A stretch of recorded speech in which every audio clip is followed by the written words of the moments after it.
శివుడు ఆజ్యం లేదే చీవన కదులుతుందో లేదో తెలియదు కానీ కొడుతుందో లేదో తెలియదు కానీ ఆదాని గారు ఇద్దరు శిష్యుల ఆజ్యం లేకుండా ఆదాని గారు ఆజ్యం లేకుండా వాళ్ళ దేశంలో ఎక్కడ నడుస్తుందా?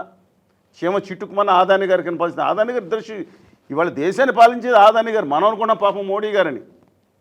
పాపం మోడీ గారు ఆయన డ్రెస్సులు, ఆయన ఫోటోషూట్స్ ఇంకేమైనా ఉంటారు 2-3 కార్యక్రమాలు, ఆయన మంచి విమానం తిరగటం, ఆయన ఉండటం, ఏదో ఆయన పని ఆయన చేస్తున్నారు.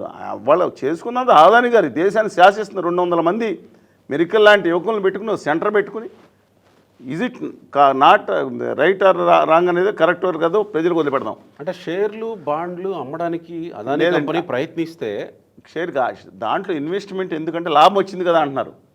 ఆ షేర్లు డామని పడిపోయింది అనుకోండి.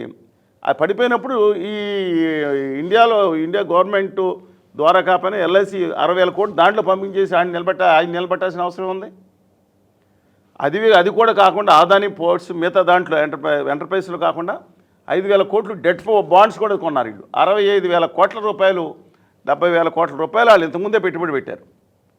దీనికి స్టేట్ బ్యాంక్ ఆఫ్ ఇండియాకి సంబంధం ఏంటంటే పడిపోయిన సంస్థనే నిలబెడతానికి వాళ్ళు చేసిన అవిరీళ కృషి కాదా ఇది?